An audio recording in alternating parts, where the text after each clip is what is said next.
underneath. Welcome to Cannon Crüe, Still like the a transition. weekly podcast discussing the Charleston Battery.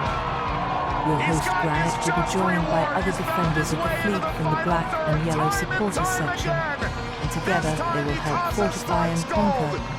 They are the Cannon Just a Crüe. bit, and that allows Landry to come all the way back across. Welcome to the Cannon Crüe podcast. I am Grant. I am joined by our ever favorite Ryan. Ryan, how are you? I'm doing good, Grant. How are you?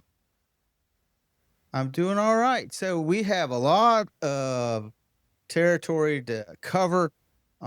Big matches, Southern Darby, another big match that you don't know about, but I know about. Relegated United versus the Bosch Ballers YMCA League up in Somerville. Doing an outstanding job. We're up 2-0. Older group of us versus the young people from Bosch. And last 5 minutes, end up 2-2. But anyways, we had a draw. So we're happy about that. Had a beer, celebrated.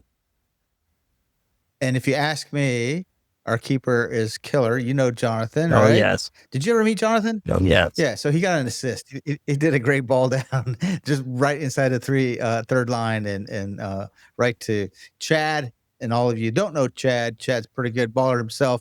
Chipped it up over the keeper to himself and right back of the net. Oh, it's Kinda fun. classic. So our keeper has just the same amount of assists as anybody else on the team with one. We've only played one game. Just let me know. anyways. Just let me know when Cheers scores from the third line. Oh, you can't. Oh, yeah. Oh, we'll try. Oh, now. That was He will be was challenged. pure. The one I got was pure luck, Yeah. and it would never happen again.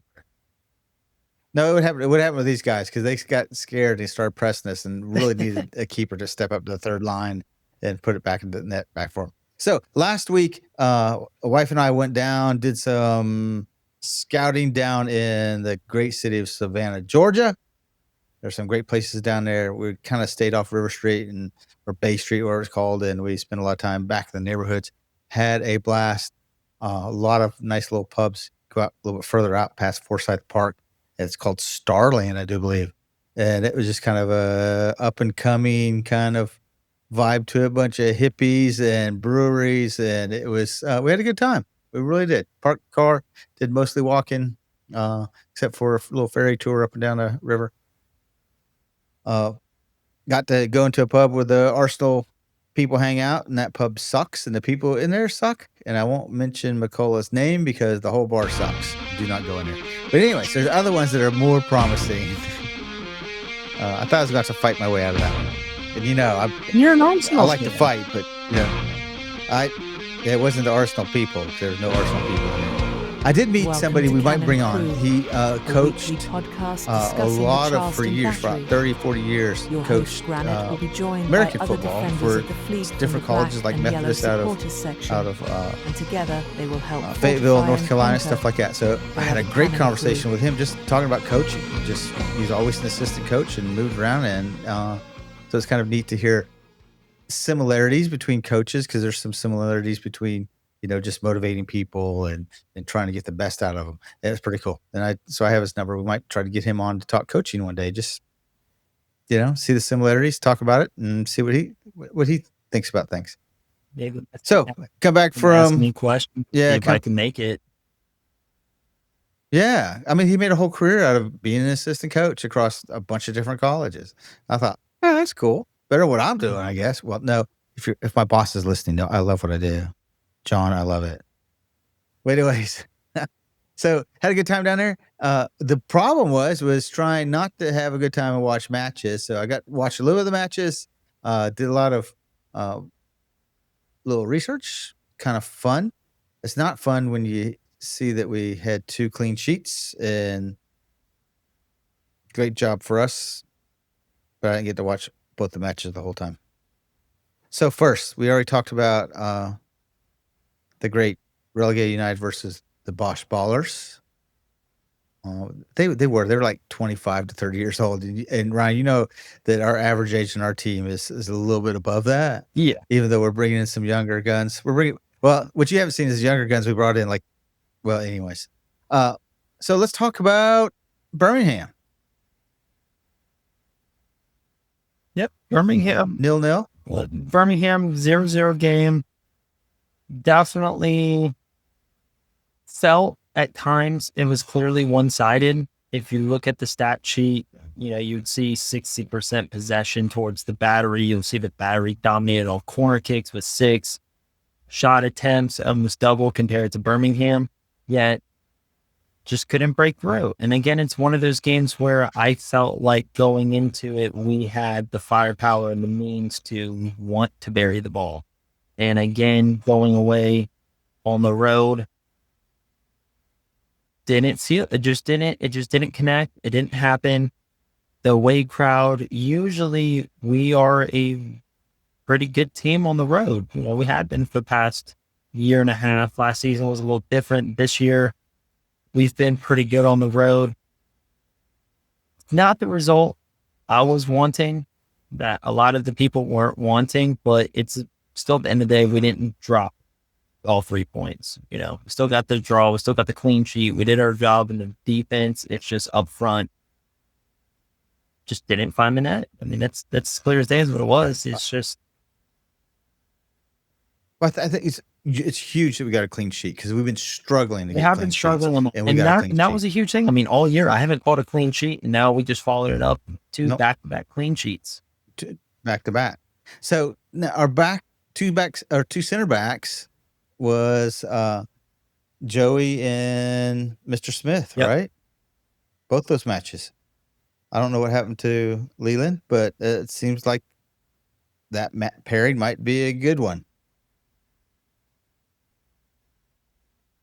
Yeah, I like Joey's solidified himself into the starting lineup as a key center back, playing as many minutes as he can, wanting to be there, wanting to throw his body and do everything for the team. And I think that he has solidified himself as a massive, massive leader in that back line. And now you're at the difficulty of, as we talked about with Graham Smith coming back, Leland coming back, Edwards, and I think Edwards may be out for one more week, I believe. But with him now coming back, so you have 3 center backs fighting for one spot now if Joey has already solidified the other one, right? And we had talked about this a little bit last week. Mm-hmm. I think for the time being, Graham and Joey's connection seemed to just not, like they hadn't missed a beat. It's like those best friends through high school. And then they went off to college in separate parts of the nation, parts of the U.S. After 15 years, get back together, have a beer, and nothing was missed. Like the friendship, it's right on the same page. So Joey and Edwards stepped right in next to each other and did a fantastic job. Do you think it's just Joey's the one that is flexible, it can work with anybody? Well, I mean, you look at how he played, and that's a great question because you look at how he plays with Graham and then Edwards. Not much difference. He loves the enjoyment of playing. I think Edwards, it's not just Edwards either, because I want to say every time he's playing, he has a smile on his face. Like with Edwards, but it's like, oh, he does. I mean, he always has a smile on his face when he's playing. He's just so happy to be out there. And I think that no matter who's next to him, he's not going to let that hamper or over confident him, give him too much confidence. He's going to still play his way and enjoy being out there on the field. I think that's what makes him much more dangerous. And Joey's a great example for being at the right place at the right time and working your ass off. And so that way you're available. And when it's time for you to step up, you step up, and all of a sudden you're showcasing yourself. And it's going to be hard to replace him right now because he's playing well with no matter who's beside him on that pairing. And I think it's a great example of just work hard, have a great attitude, and put yourself in the right position. No, exactly. And, this kind of skipping ahead to the North Carolina game, but if you just look at both starting lineups, we kept the same back line across both clean sheets. And one name that sticks out across both back line sheets to me, though, was Blackstock. At outside exactly. back. Yep. That one just stuck out to me. And it's like, I'm looking at the spread, or the, team of the week, right? And I USL see team of the week. Yeah.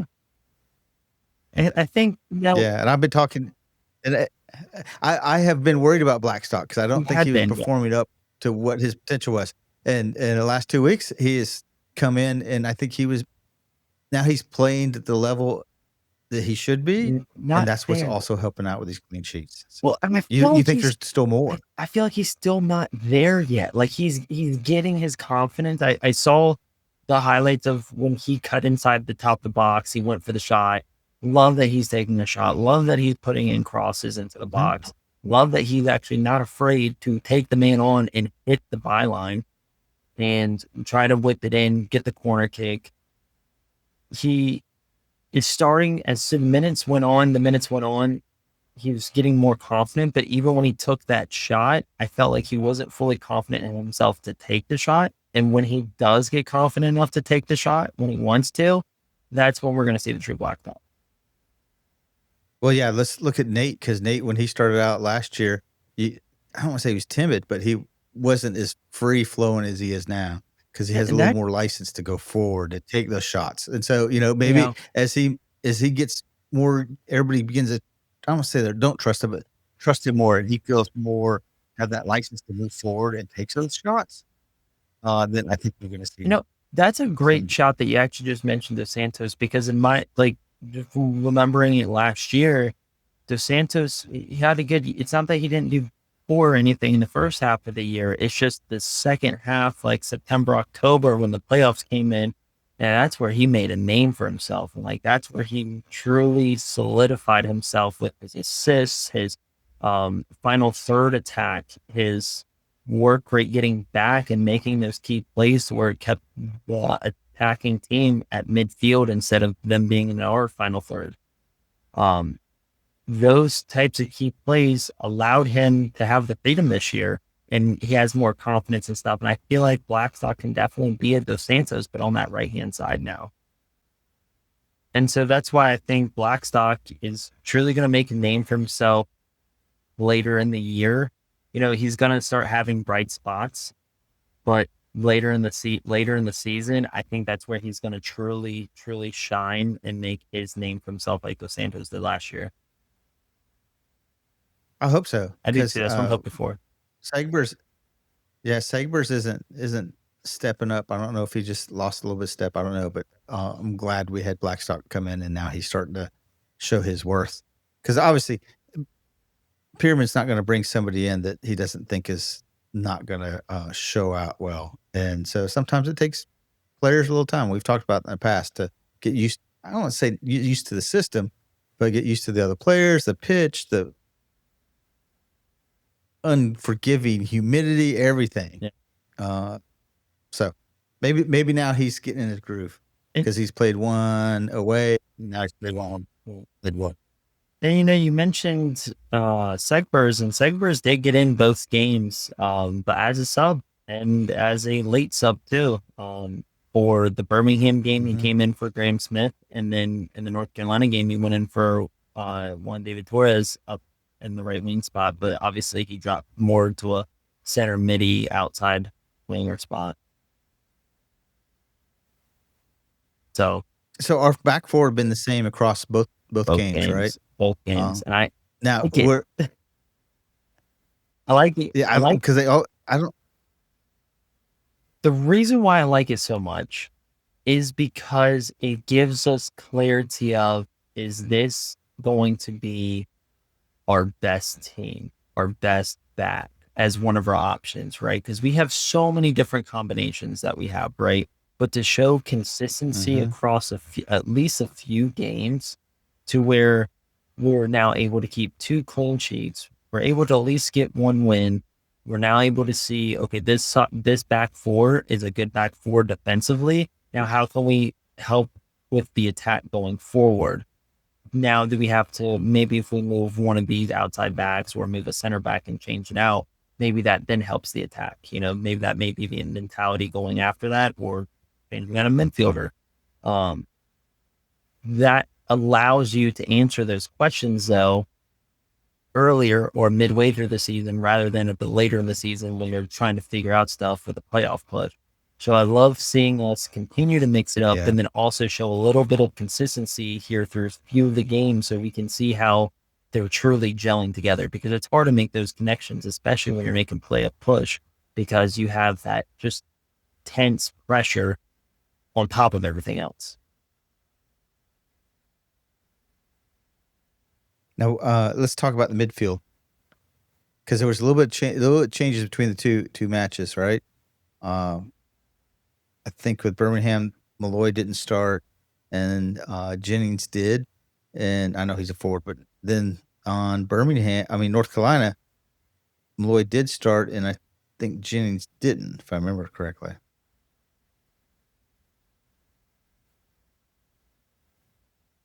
Yeah, Jennings So, didn't start in the North Carolina game. That was the difference, but mainly the difference between the two, as you had MD sitting in as the cam, and in the North Carolina game you had a Kaza back up in his cam role, and he gets his goal. I mean, what we've been waiting for. We've been waiting for Ikaza to get back up in that role. That is, to me, I wouldn't move him from cam. He is a great cam, because he can win you that athletic ball in the attacking third. He's going to keep the pressure. He's going to invite the pressure and keep it in the final third. Rather than keeping him back, he's going to play defensively, but allow his teammates to drop back. You have Malloy, you have Landry, who can go out and make those lunging tackles, who aren't afraid to go out, whereas Ikaza is just a tiny bit smaller. I think they found their midfield in the North Carolina game. I think they did. Well, they found the space. Ikaza found the space, right? Emilio found that spot where nobody else was, and they had like probably 6 guys in the box, defensive, and he found that spot. And who was it that got the assist on that one? Yeah. It was a beautiful, it wasn't even a cross. It was a pass on the ground, and he just, I don't want to say he redirected it, because it was, he put it in where it needed to go. But just finding, that's what Ikaza is great at, is finding that space up close, right within that, around the 18-yard mark, and being able to find that space in there to put some hurting on people. In the past, we've been trying to put him back, playing more of an Aaron Malloy position, or back in that defensive midfield. And you're right. Let's push him forward, because he was almost playing a forward as high up as he was playing. Now, I'm looking at the sheet, and it's like, I can 100% see Pierman going in the way of, he would move, like if he were to take Arturo off the field, or take Malloy off the field for a game, allow Landry to be the sole 6, take Cal Jennings, slide him up top with Myers, and then you would then have a 4-1-3-2. And I can see him pushing that for 15, 20 minutes if we need to go get a goal. Like, that's going to be his push, because then you're inviting 6 guys always in the final third for us. Yeah.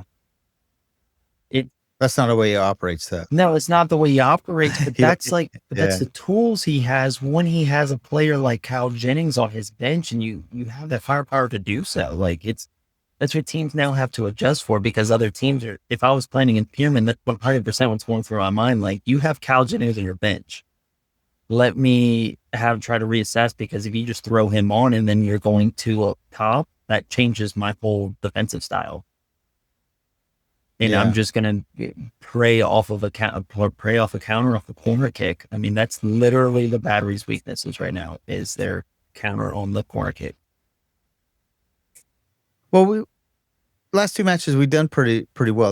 We haven't really been threatened that much, but we have been able to push up and felt pretty rock solid at the back. So I haven't felt as uneasy about that counter as I have in the past. Right. And the counter goes before last week, right? Because the last 2 games you saw that this back 4 changed that. Yep. And so now we got to fix, we're back to where we're not scoring goals. Yep. And we got to fix that. And we've got 2 very talented forwards. We've got some wingers that are fantastic. We got Emilio coming up there in that attacking kind of center cam role, but we're still not putting the numbers in we need to. And I don't know how to fix that. I don't know what the problem is. And obviously Ben doesn't either, because if he did, we'd fix it. But I think to fix it, you rotate the wingers more. I see that explain. Rotating the wingers more of like, instead of Arturo starting every time, or one, and you'd have to have one David starting. You have MD or Cal up top, and then you have the other one out wide for Arturo, and then maybe Arturo slides in the cam one game, and then Icazo slides in the next game. Trying that different combination up front. You have 7 guys. I believe it's 7. We have 7 guys who can fit in 5 spots. So it's just trying to figure out which one of those is the best combination. Now we have 8 guys, because now you're adding in Jeremy Kelly, who then got in the last game too. Yeah, let's talk about him. That's a big player to talk about too, especially on corner kicks. I mean, the presence that this man brings. Holy crap! So what's his? Yeah. What's his best position? For me, Kelly can easily be the solid 6 or the cam, but I think he's a true 8. But we have a true 8. I think he's a true 8 in the way of his frame and the way he turns with the ball, how he holds it tight to his body, like when we're receiving it. He's used to making it on a half turn and then distributing it out real quick. And I think but we already have that. So facilitator though. Is Kelly just, every time he subs on, we're subbing him on for a like player? Is it just fresh legs going out there versus a different, tools that we can put out there to do something a little bit different? Well, seemed like the game he went in for Arturo, playing out wide on the left. Wasn't a big fan of that, and I believe that was late in the game too, wasn't it? I believe that was. Yeah, it's like, I think both times he come in is like 60 minutes. Yeah, it was the 60th minute, and he's up front kind of running, and I think it's not that he's lost out there. That's not his position. You want to get this guy. He's a type of player you want to get involved because of his distribution going out and his threatening IQ, focus, his peripheral vision of being able to know, I know this guy's going to be, I know Arturo will be running over my left shoulder. All I have to do is swing it that way. Some videos of him doing it in Scottish League in England.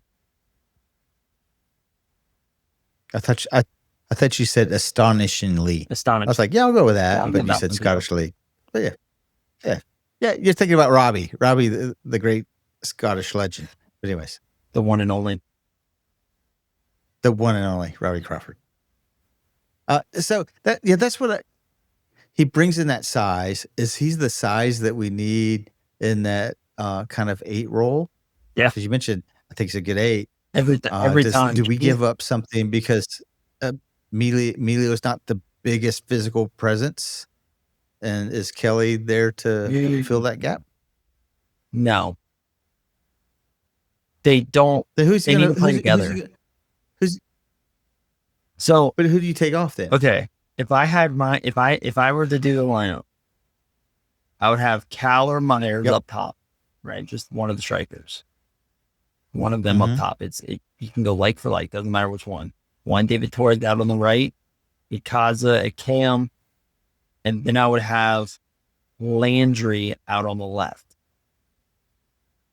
but sliding in as a.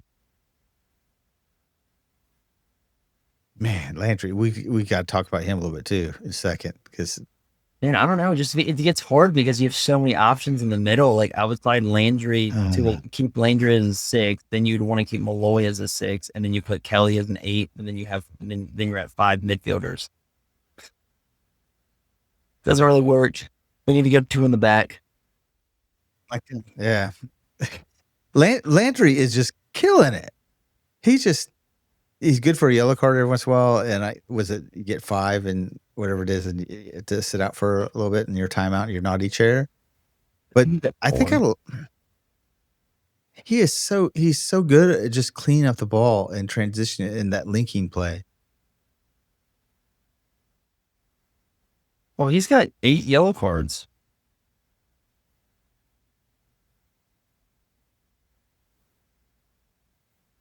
Why does he have so many? Yeah, he's gotten 8 yellow cards. He's gotten 2 in the last. He got 2 last week alone. He's gotten 1. He's gotten 1 in the last 3 games. He's got 3 in the last 3. Maybe that's the reason why we're keeping clean sheets, because he's doing some professional fouling there when people break 3 games in a row with a yellow card with 2 clean sheets. I'll take it. Yeah, I do. Well, now we're kind of beefing up our midfield, right? So we're having some options. So be able to rotate people. And I think that's the cool thing, because Malloy played a lot last year. I don't think he rarely got a break unless he was injured or something like that. And now look, we're rotating. Yeah, that's where we had to look for somebody because Malloy was out for the beginning of the year. Yep. And I like Kelly. I haven't seen him play in person yet, so I'm really excited to just see his imposingness as he puts it on other players. And you're right, we have a lot of choices, and that's a good thing. Now we got to just work on getting balls to the back of the net. And I'm glad Emilio did score, and because it's not just a forward scoring, it's somebody, even though he was playing up forward, but it shows that we can score from anywhere. We just got to keep that up. Yep. And speaking of yellow cards, bang. I'm going to throw that at the referee next time. Probably shouldn't throw objects on the pitch. I do not condone throwing objects on the pitch. I might show it to him, though. So let's talk about our non-scoring. So what was it? Just, are we just kind of cold right now? It's just we're going through, like anything, you go through ups and downs. Going through ups and downs. Do you think it? I think we're just missing the want, desire. I think this next game, yes, we're going on the road. It's a further road game. We're taking a flight. This game holds meaning. This game holds a lot of meaning because last year it set our pace off really well by beating this team 4-0 to start the year.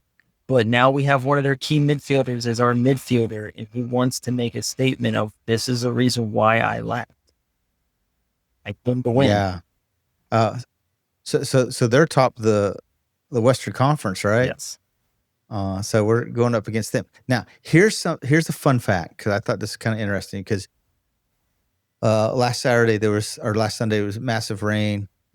I won't call it rain. I think the humidity got to like 110% and it just started falling out of the sky. The pitch looked like shit. And I don't understand why that is a problem, why we can't fix that either. But here's the cool thing. So I pulled up, you know how like stats, right?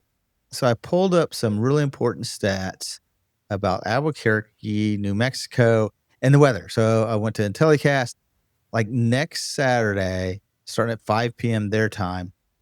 Humidity is supposed to be like 21%. It's supposed to rise up drastically by 10 p.m. their time to 37%. The game's at 9 p.m. Yeah. Is that 9 p.m. their time or our time? So their temperature at 5 p.m. is going to be 6 or 7 their time. So I got confused, because you know how when you look at temperatures and what it feels like versus temperature here in South Carolina, there's usually about a 10 degree to 20 degree difference between the temperature, what it actually is, and what it feels like. Well, there it's like the temperature is 80 degrees, feels like 80 degrees because the humidity's so low. So I was like all confused there for a little minute. I was like, where are they? But yeah. So do we need to take some extra lotion to make sure we don't dry out there? Is that going to be helpful to us? Is our high humidity training going to be able to handle that dry heat that they have in New Mexico? I think Pierman knew one of the reasons why he went after Landry, and that's one of those things is to help better us prepare for the West Coast. it's not like Pierman hasn't been there before himself. I mean, he's been there, he's been around. I mean, pretty sure he's played and coached in every single stadium in the USL by now.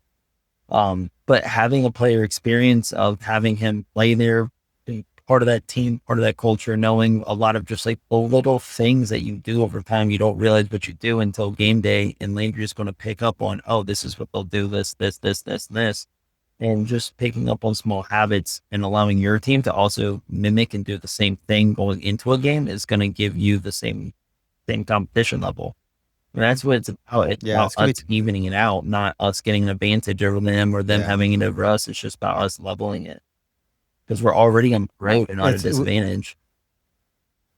We've got to be able to beat teams on the road out there, you know, or at least draw with them. But we've got to. That's who we're losing to at the final stages of the season is some West Coast teams that seem to come in and be able to sucker punch. Well, and then you look at who we've played so far. We haven't really played any West Coast teams, and at the end of our season, we only played two or three East Coast teams. We played 3 East Coast teams in the last 2 months. Then that's it. We just have 3 East Coast games, and then I think it's like 5 or 8 are West Coast, so it's like out of 11 games. I'm crazy, yeah. Okay, what else you have? We have our next game. What's your prediction? We have our next game. Next prediction. Yeah. What's your prediction on that? I think it's going to be crazy. New Mexico has scored. They're in first place, but they're also 10 points behind us. Yeah, Battery put up 35 points.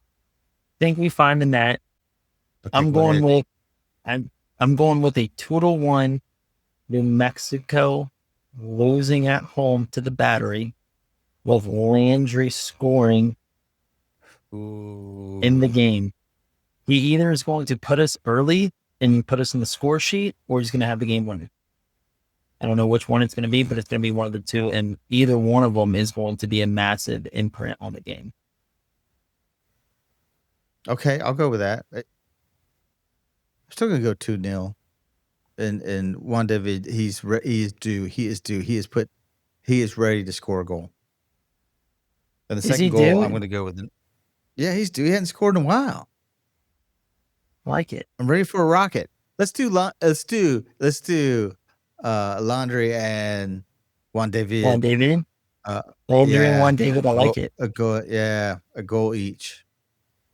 There we go. Now in my head, I'm like, do we let one leak through? No, because I think we're starting our back four. I have utmost confidence and faith in the back four we have right now, and we're just going to take it. They're not letting anything through.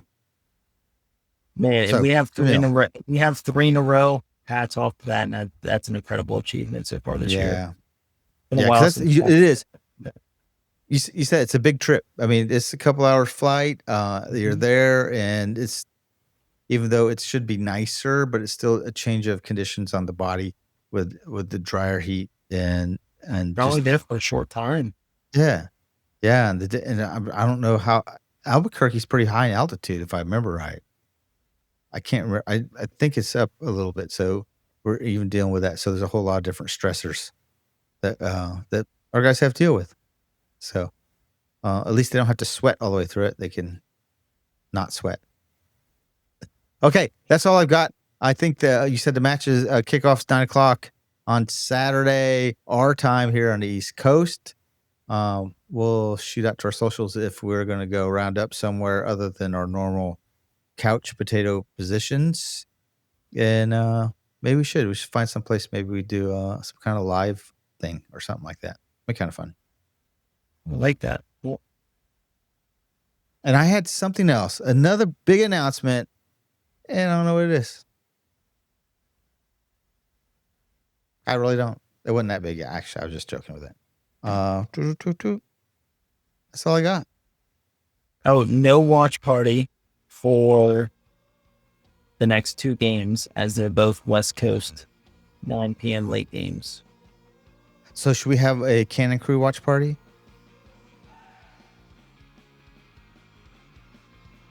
I'm going to be in the bed with the dogs and the baby watching the game. a bunch of peeping toms outside your window going, "Hey, watch party." Okay, cool. Yeah, we'll catch up with y'all after the match on Saturday. And good luck, guys. Up the battery. Up the battery.